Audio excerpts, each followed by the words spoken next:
नाज़रीन आदाब, आप देख रहे हैं बियॉन्ड बॉर्डर्स। आज हम बात कर रहे हैं एक ऐसे मसले की जिसको देखकर, जिसको सुनकर गुज़िश्ता 4 महीने से दुनिया खून के आंसू रो रही है। आज हम बात कर रहे हैं गाज़ा वॉर की। आज हम बात कर रहे हैं एक ऐसे वॉर की जहां पर हज़ारों लोग जाँ बहक हो चुके हैं, जहां पर हज़ारों लोग मिसिंग हैं, जहां पर हज़ारों लोग ज़ख्मी हैं, लोग ज़बूहाली का शिकार हैं। आज इस मौजू पर बात करने के लिए हमारे साथ एक ख़ास मेहमान मौजूद हैं जो कि इस मसले पर अथॉरिटी माने जाते हैं।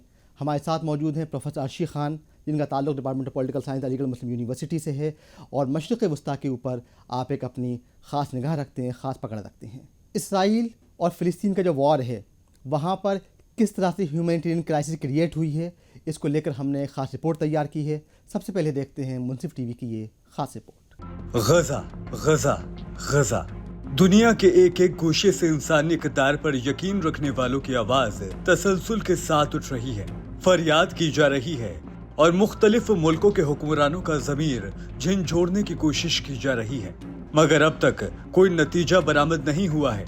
इसके बरखिलाफ जंग के नताइज मंजर आम पर है और आज से नहीं, जंग शुरू होने के चंद रोज बाद से ही दुनिया की सबसे बड़ी खुली जेल पर होने वाले इसराइल के वहशियाना बमबारी से मजमूई तौर पर 27,500 अफराद लुकमा अजल बन चुके हैं, जिनमें बड़ी तादाद ख्वातीन और बच्चों की है।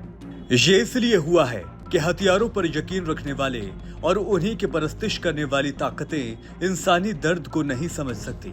इस दर्द को वो हुकूमतें भी नहीं समझ सकती जिनके नजदीक इक्तिदार और मादी वसाइल से बढ़कर कुछ नहीं है। ये लोग 27,000 नहीं 50,000 अफराद को भी मौत के गार में धकेल सकते हैं, क्योंकि जिसे एक जान की कद्र कीमत का एहसास ना हो उसे हजारों जानों से खिलवाड़ में तकल्लुफ और पसोपेश नहीं होता।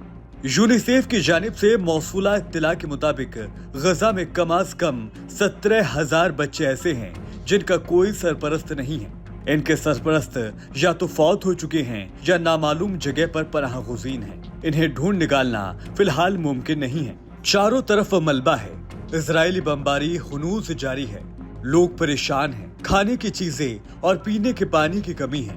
बकौल यूनिसेफ कहत जैसी सूरत हाल ज्यादा दूर नहीं है। मुसीबत ज़दा लोग कैंपों में रह रहे हैं, जिन्हें ये मालूम नहीं है कि जंगबंदी का ऐलान होगा या नहीं होगा, उनकी जिंदगी किसी हद तक मामूल पर आएगी या नहीं। लेकिन ये तभी होगा जब पूरी दुनिया इजराइल की सफाक हुकूमत पर फिल फौर दबाव डाले, जंग रोके, जंग से मुतासिर आवाम के लिए बेहतर जिंदगी का सामान मुहैया कराए और अगर इसराइल उनकी ना सुनता हो तो उसका हर तरह से बाइकॉट करें या उसे सबक सिखाने के दीगर तरीकों को आजमाएं। बहुत शुक्रिया अर्शी साहब, हमसे बात करने के लिए, हमसे जुड़ने के लिए, अपना वक्त देने के लिए। 4 महीने का अरसा गुजर चुका है। यूनाइटेड नेशंस के मुताबिक तकरीबन 1 लाख से ज़्यादा लोग या तो जाँ बहक हो चुके हैं या ज़ख्मी हैं या मिसिंग हैं। आखिर ये जंग कब रुकेगी? कोई सूरत हाल नज़र आती है आपको? देखिए, मैं तो इसे जंग नहीं कहता, इसलिए कि ये एक तरफा है और मैं इसको इजरायली ज़ायनिस्ट एग्रेशन बोलता हूँ। इसलिए कि जंग तब होती है कि भाई 2 स्टेट के बीच में होती है, या हमास को अगर आप देखें, या हमास या जो भी उनके जो ऑर्गेनाइजेशंस हैं, इस्लामिक जिहाद हैं, उनके पास इतने एसेट्स नहीं हैं जो मेरे ख्याल से 1% भी इजरायली डिफेंस कैपेबिलिटी के वो बराबर हो।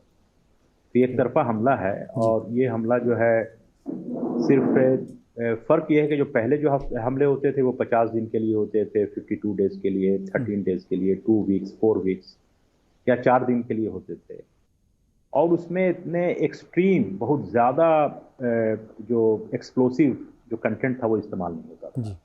अगर आप देखेंगे कि हिरोशिमा और नागासाकी पे जो एटम बॉम्ब गिरा था, तो उसका जो इक्वल अमाउंट ऑफ जो एक्सप्लोसिव था वो था, एक का था 13,000 टन एक्सप्लोसिव और दूसरे का था 21,000 टन एक्सप्लोसिव के बराबर उसका ये था। लेकिन अगर आप इन दोनों को मिला लें और फिर गाज़ा को देखें तो गाज़ा में अब तक के मिनिमम 45,000 टन ऑफ एक्सप्लोसिव उन्होंने ड्रॉप कर दिया है।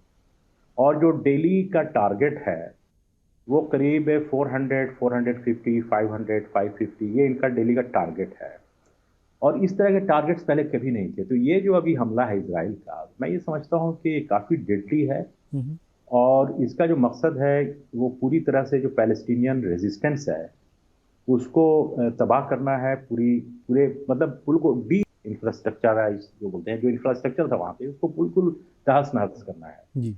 अगर आप देखेंगे 90% जो उनके एजुकेशनल एस्टेब्लिशमेंट है जिसमें यूनिवर्सिटीज़ हैं, कॉलेजेस हैं और स्कूल्स हैं, तो मोर देन 90% जो बिल्डिंग्स है वो हिट हो गए। तो 35 जो हॉस्पिटल्स है उसमें से 30 जो है मोर देन 30 नॉट, अगर एनेस्थीसिया का वहाँ पे इलाज हो रहा है।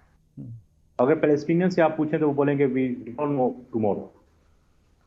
तो वहाँ पे जो हालात हैं वो जंग, इसलिए कि जंग जब होती है तो उसमें जंगी कानून चलते हैं, इसको बोलते हैं war of laws of war. तो लॉज ऑफ वॉर में ये नहीं होता है कि आप एम्बुलेंस को हिट कर दें। अगर आप गाजा में देखेंगे तो मोर देन 121 एम्बुलेंस को फुली डिस्ट्रॉय किया गया। अगर आप मेडिकल के लोगों को देखेंगे तो मोर देन 300 लोग मारे गए। ठीक।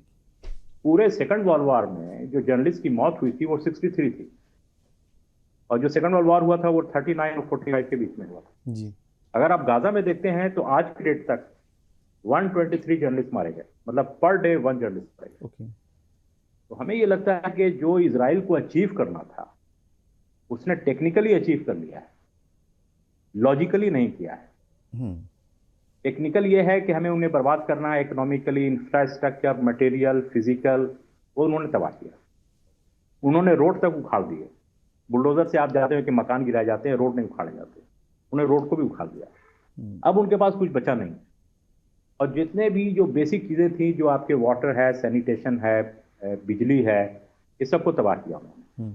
इसमें तो वो कामयाब हुए इजराइल, लेकिन लॉजिकली उनका जो मेन पर्पस था कि पैलेस्टीनियन वहां से भाग जाते साउथ में, गाजा, सिनाई में, इजिप्ट में, वो नहीं भागे। क्या पैलेस्टीनियन बिल्कुल सरेंडर कर देते? वो भी नहीं हुआ। वो नहीं किया उन्होंने।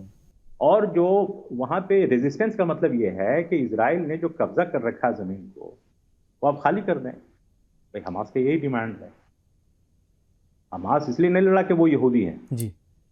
हमास इसलिए लड़ रहा है इसलिए कि बहुत से यहूदी हैं वो खुद इजराइल से भाग गया कि भाई आपकी पॉलिसी अच्छी नहीं, मैं ऐसे जमीन में नहीं रहना चाहता।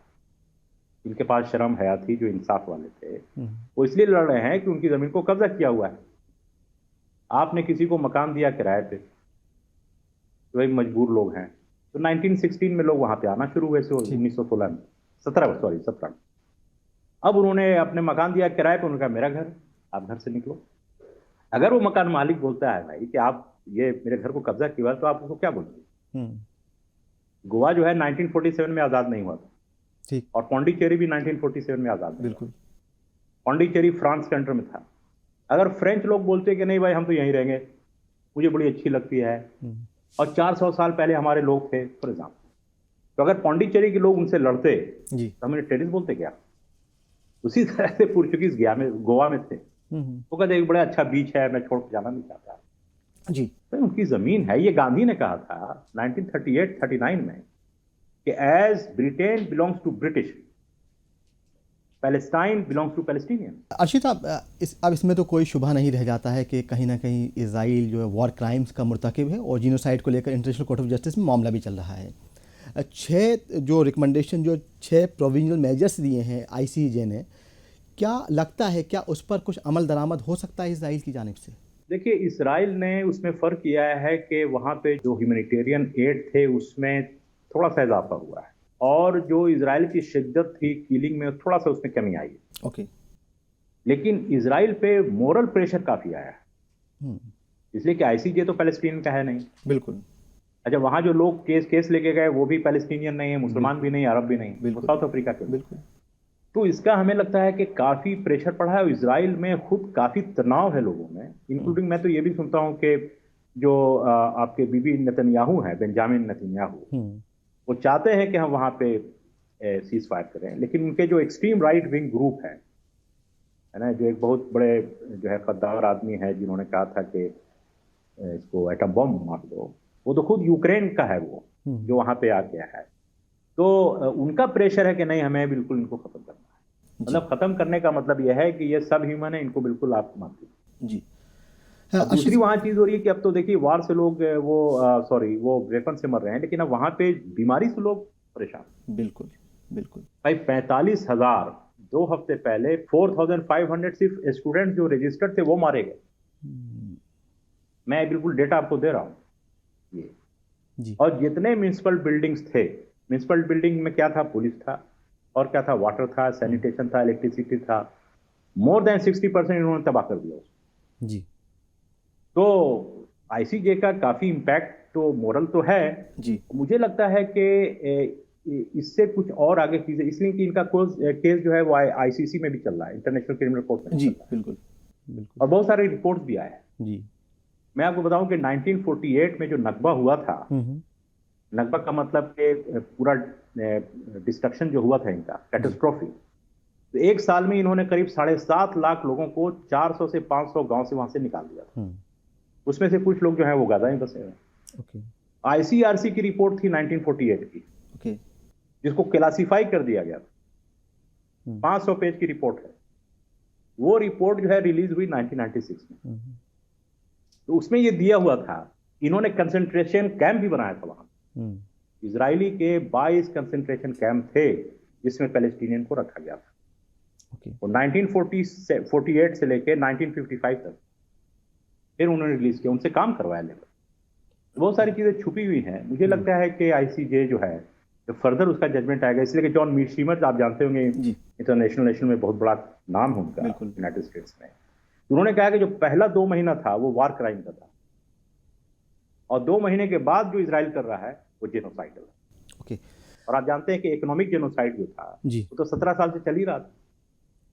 अब तो वेपन जेनोसाइड हो रहा है। यानी ये समझा जाए कि जो जीनोसाइड की जो भी कैटेगरी थे 10-11 जो साइन बताए गए हैं, इसराइल उनको कंप्लीट कर चुका है, उसको पूरा कर चुका है। बिल्कुल। देखिए, जेनोसाइड में तो ये है कि अगर कोई डेलिबरेटली किसी एक पूरे कम्युनिटी को या पार्ट ऑफ द कम्युनिटी को डिस्ट्रॉय कर रहा है तो जेनोसाइड की कैटेगरी में आता है। ओके। लेकिन अच्छा। इसका रिलेटिव जो इम्प्लाइड मीनिंग ये भी है कि जी। जो चीजें जिन पे डिपेंड करती है लाइफ, जी।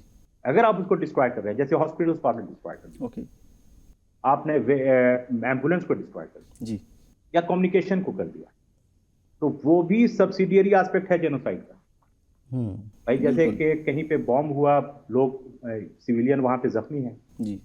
अब सैटेलाइट या टेलीफोन काम नहीं कर रहा है, वो कैसे कॉल करेंगे कि वहां पे एम्बुलेंस पहुंचे? तो जो बच सकते थे इलाज से वो मर गए, इसलिए कम्युनिकेशन नहीं है। बिल्कुल। तो जेनोसाइड में वो ये है कि पर्पसली आप किसी को डेलिबरेटली उसको खत्म कर रहे हैं जी। या डिकैपिटेट कर रहे हैं, तो वो जेनोसाइड की कैटेगरी में है। जी। और जितनी भी चीजें वहां पे आई हैं वो जेनोसाइडल हैं पूरी तरह से, इसलिए कि उसमें ज्यादातर जो आपके बड़े बड़े लॉ के प्रोफेसर हैं अमेरिका में, ब्रिटेन में, वो ओपनली बोल रहे हैं कि भाई ये जेनोसाइड है। जी। अभी आपने मोर देन 17 कंट्रीज ने कहा सिर्फ जेनोसाइड। जी बिल्कुल। अभी आपने जिक्र किया था साउथ अफ्रीका का। आखिर सवाल यहाँ पर ये उठता है, दिमाग में ये अक्सर सवाल आता है, साउथ अफ्रीका ही क्यों? एक ऐसा मुल्क जो आपसे 7,000 किलोमीटर दूर वाक़ हो, जिसकी आपके साथ कोई अखलाक़ी, मजहबी, सकाफ़ती कोई वाबस्तगी ना हो, और 195 ममालिक में से कोई भी ऐसी कंट्री नहीं है जो कि इस मामले को लेकर आगे बढ़ती। पूरा अरब मुल्क, अरब ममालिक बिल्कुल जो साथ में खड़े हुए थे। आखिर इसकी वजह क्या है, आपको क्या लगता है? बहुत अच्छा सवाल किया आपने। ये तो मैं तो ये कहूंगा कि आज की दुनिया में लीडरशिप क्राइसिस है। देयर आर लीडर्स, जी। तो वो जो लीडर हैं वो आपके क्या कहा जाए, ह्यूमन एडिफिस में है, जी। स्पिरिचुअल लेवल पे नहीं। स्पिरिचुअल का मतलब रूहानी तौर पे नहीं है, ये जिस्म है। लीडरशिप की क्राइसिस, लीडरशिप का काम क्या होता है? जब नेहरू लीडर थे, इंदिरा गांधी लीडर थी, रॉबर्ट मुगाबे लीडर थे, जमाल अब्दुल नासिर लीडर थे, रूजवेल्ट थे। अगर रूजवेल्ट जिंदा होते तो जापान पे बॉम्ब नहीं पड़ता, तो ट्रूमैन ने किया। तो लीडरशिप का मतलब होता है चाहे वो रीजन लेवल पे हो या इंटरनेशनल पे। तो जो इंटरनेशनल ऑर्डर है, जो उसके कवानीन हैं, अगर उसका ज्यादा वायलेशन हो रहा है तो वहां पे जो लीडर होते हैं उसको उजागर करते हैं, उस पर असर्ट करते हैं, बोलते हैं, उसे कंप्रोमाइज नहीं करते। तो आज का जो डेट है वो आपके लीडरशिप क्राइसिस है। मुझे ये लगता है कि हम लोग क्लेम कर रहे थे कि हम लोग ग्लोबल साउथ के लीडर हैं, G20 में हुआ था, लेकिन अगर यही चीज हम उठाते, इंडिया उठाता, तो आज गिराफ कहां से कहां हो गया। जी। इंडिया जो है आज के डेट में, मैं ओपनली बता रहा हूं कि हम इकोनॉमिक लीडर तो हैं, हमारी पॉलिटिकल लीडरशिप खत्म हो गई। पॉलिटिकल लीडरशिप जो हमारे हेरिटेज का पार्ट हो गया। जिस वक्त इंडिया जो है गरीब था, लेकिन उसकी पॉलिटिकल पॉलिटिकल मतलब होता है कि आपका क्या कन्वायस है इन्फ्लुएंस का, कितने लोग आपकी बात को सुनते हैं। तो इंडिया जो था वो थर्ड वर्ल्ड का लीडर था। अब वो मुझे लगता है कि वो जो 50s और 60s में जो इंडिया की पोजीशन थी वो शिफ्ट हो गई आपके साउथ अफ्रीका। बिल्कुल। और साउथ अफ्रीका ने जो झेला है वहां पे, भाई साउथ अफ्रीका ने वहां पे आप देखेंगे तो साउथ अफ्रीका का दिल काफी बड़ा है कि वहां पे 10 से 12% जो वाइट हैं उनके साथ उन्होंने रिकंसिलिएशन कर लिया कि भाई ये हमारे यहाँ अच्छे से रहे, बावजूद इसके कि उनके पास अभी भी बड़े बड़े फॉर्म हैं और वहां की जो आम जनता है वो खुश नहीं है। तो उन्होंने अपार्थाइड वहां पे झेला। उनको पता है कि कॉलोनियल और जो है इंपीरियल जो फोर्सेस है वो किस तरह से वहां पे सब्जुगेट करते हैं, सप्रेस करते हैं। तो हमें लगता है कि ये जो इंसानी दर्द है जी, अब पैलेस्टाइन में है क्या भाई, पैलेस्टीनी का डिमांड क्या है? भाई मेरी जमीन है, मेरी जमीन दे दो। बिल्कुल आपने स्टेट वादा किया था, स्टेट दे दो। आप सॉवरेंटी का वादा वो दे दो। बिल्कुल। मुझे अपना पानी अपने से लेने दो, मेरे पेड़ को मत काटो, मेरे बिजनेस को मत खत्म करो। यही तो है उनका डिमांड। तो और जो आप यूनाइटेड नेशन के रिजोल्यूशन को भी देखेंगे, जो पार्टीशन प्लान है यूनाइटेड नेशन का 1947 का जी, उसमें तो 50% से ज्यादा जो पैलेस्टाइन है वो इजराइल को नहीं दिया था। उसके बावजूद भी इंडिया ने उस वक्त यूएन पार्टीशन प्लान को रिजेक्ट किया। गांधी ने भी रिजेक्ट किया था। गांधी ने कहा था मैं किसी भी हाल में पैलेस्टाइन में इजराइल स्टेट नहीं बनना देखना चाहता। हाँ, इजरायली जो है, जो जू है, वो पैलेस्टाइन में फेडरल स्ट्रक्चर में एक ऑटोनोमस रीजन में रह सकते फिट हो सकते हैं। तो हमें लगता है कि जो लीडरशिप हमारी जो होनी चाहिए थी तो वो साउथ अफ्रीका ने दिया। और साउथ अफ्रीका में आप देखेंगे कोई इनके रिमोर्स नहीं है। आपने ये देखा होगा कि एक युगांडा एक कंट्री है, युगांडा की एक लेडी है जो वहां पे जज हैं आईसीजे में जी। जितने भी रिजोल्यूशन पास हुए, जजमेंट आए के साथ, उस पे किसी पे भी उन्होंने अफर्मेशन नहीं दिया, मतलब वीटो किया, नहीं माना। फॉरेन युगांडा के मिनिस्टर का, फॉरेन मिनिस्टर का, नो, जो एम्बेसडर थे यूनाइटेड नेशन, उनका स्टेटमेंट आया कि it does not reflect the policy of Uganda, it does not represent Uganda. तो हमें लगता है कि जो अफ्रीकन है, इसलिए कि अफ्रीका में अब क्या हो रहा है कि अब जितनी भी ताकतें हैं, क्योंकि अफ्रीका जो है फुल ऑफ मिनरल्स है, वहां पे गोल्ड है, डायमंड है, तो अब ये फिर जो है उसको तबाह करने में लगे हुए हैं। बोको हराम पैदा कर रहे हैं, तरह तरह की चीजों को पैदा कर रहे हैं। वहां पे आपने देखा होगा कि साउथ अफ्रीका में कभी भी क्रिश्चियन मुस्लिम फाइट नहीं हुआ, इंटर ट्राइबल हुआ सारा कुछ। तो अब उन्हें अंदाजा हो रहा है कि ये फिर हमारी तरफ आ रहे हैं। भाई वहां हम भी है, चाइना भी है, लेकिन पहले से वहां पे जर्मनी भी है और जितने आपके वेस्ट यूरोपियन कंट्रीज अमेरिका से वहां पे है। हमें लगता है कि जो लीडरशिप सेंसिबिलिटी होती, जो सेंसिटिविटी होती है जी, उसको साउथ अफ्रीका ने रियलाइज किया और पूरे वर्ल्ड का जो रोल प्ले करना था उसने खुद अकेले प्ले किया। अर्शी साहब, पूरी दुनिया शाहिद है कि किस तरह से ये जो आपके जो अल्फाज में कहा जाए वन साइडेड जो एग्रेशन है उसमें ह्यूमैनिटेरियन लॉ की जिस तरह खिलाफ वर्जी हो रही है। और एक जो सबसे अहम बात जो दिखाई दी, इससे पहले क्या होता था, रेड क्रॉस सोसाइटी हो गई या जो यूएन की एजेंसीज होगी उनको टारगेट नहीं किया जाता था, लेकिन इस बार UNRWA को टारगेट किया जा रहा है, उनकी फंडिंग को टारगेट किया जा रहा है। आखिर ऐसा क्यों, यानी इस लेवल की डिटीरियरेशन? देखिए, जो अनरवा है, United nation relief works agency, तो इसका एस्टेब्लिशमेंट हुआ था जब वहां पे नकबा हुआ था, कैटास्ट्रोफी हुई थी 1948 में। और नकबा जो है अनरवा जो है वो पैलेस्टाइन में, जॉर्डन में, सीरिया में काम करता है। इसके बाहर जो पैलेस्टीनियन है उसमें यूएनएचआरसी काम करता है। तो इन्होंने पहले से ही टारगेट कर रखा था अनरवा को। अगर आप देखें कि मोर देन 152 उनके लोग मारे गए, बहुत सारी उनकी बिल्डिंग को तबाह किया गया है। तो उन पे मॉरल प्रेशर तो था अनरवा पे। अब इन्होंने क्या किया कि किसी तरह से इन्होंने मैन्युफैक्चर करके 10-12 लोगों का नाम दिया है कि जो अनरवा के ऑफिशियल हैं, मतलब लेबरर टाइप जो वर्कर होते हैं। अब अनरवा की जो टोटल जो इंप्लॉइज हैं वो है आपके 30,000, 30 और 31,000। लेकिन जो गाजा में काम कर रहे हैं उनकी जो तादाद है वर्कर्स की वो है 13,000। अब 13,000 में अगर मान लिया कि 7 से 12 लोग उसमें इन्वॉल्व हैं, मान लीजिए उसको, तो उसमें आप टोटल पूरे अनरवा को आप ब्लेम नहीं कर सकते। और उसमें भी जो अनरवा के चीफ थे वहां के, उन्होंने बगैर तहकीक किए हुए उन लोगों को उसको जो है ड्रॉप कर दिया, उसको टर्मिनेट कर दिया उसके जॉब को। बावजूद इसके इन्होंने 9 यूरोपियन कंट्री से जो इमदाद मिलती थी अनरवा को, जो फंडिंग होती थी, उसी के बेसिस पे वहां पे ह्यूमैनिटेरियन सप्लाईज होते थे, तो वो आपके खत्म हो गए। ओके। लेकिन हमें लगता है कि वो जो है रिस्टोर होगा जब इसकी तहकीकात होगी। इसलिए कंदावा में उन्होंने कहा कि आप इसको तहकीक कीजिए। जी। भाई जैसे आपने सुना कि 1200 पहले आया कि 1400 इजरायली मारे गए, फिर आया कि 1200 मारे गए। अब अभी अभी हाल की रिपोर्ट है कि 1000 उसमें पैलेस्टीनियन मारे गए। वहां पे 3000 पैलेस्टीनियन घुस गए थे 7 अक्टूबर को। जी। 3000 में से 1000 वहीं मारे गए। ठीक है। और वहां की जो वो जो आपके वहां की जो हारेज न्यूज़पेपर है हारेज, उन्होंने जब तहकीकात की तो एक्चुअल जो किलिंग है इजरायली की वो 683 है। और 683 में जो 43% है वो आपके पुलिस ऑफिशियल हैं और आर्मी के लोग। ओके। और फिर उसके अलावा आपके ये इजरायली हैं। जी। और उसमें जो किलिंग हुई वो ज्यादातर इजरायली शेलिंग से हुई, चाहे वो टैंक शेलिंग हो जो अपाची हेलीकॉप्टर। इस पे बात बिल्कुल दब गई। तो बात नहीं है, मीडिया ने भी नहीं लाया।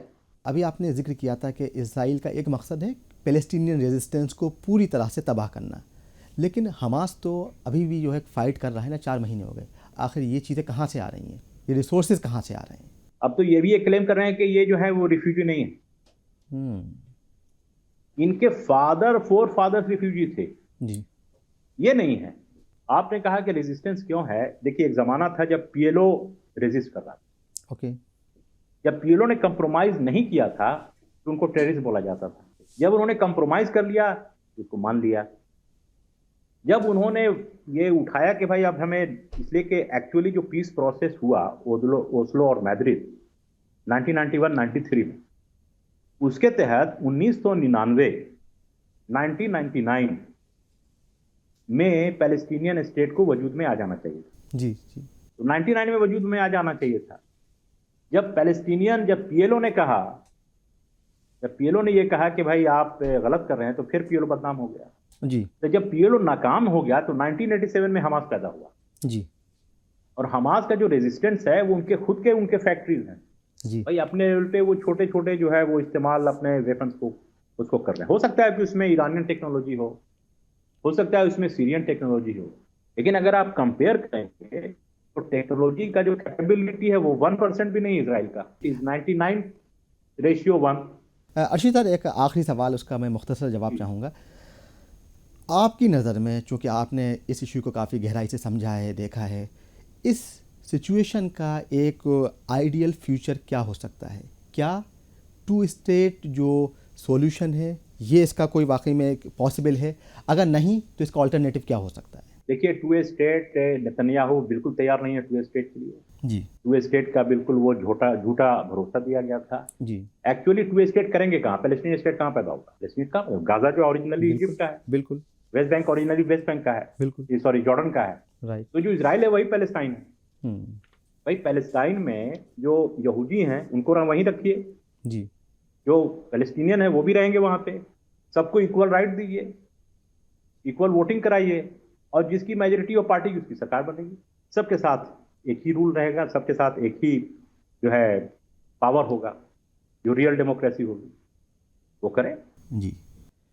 मेरे लिए मैं और जो आपके एक और माइको पेलेट करके एक है आपकी इजरायली एक्टिविस्ट, वो भी यही कहते हैं कि जो इजराइल है वही पैलेस्टाइन।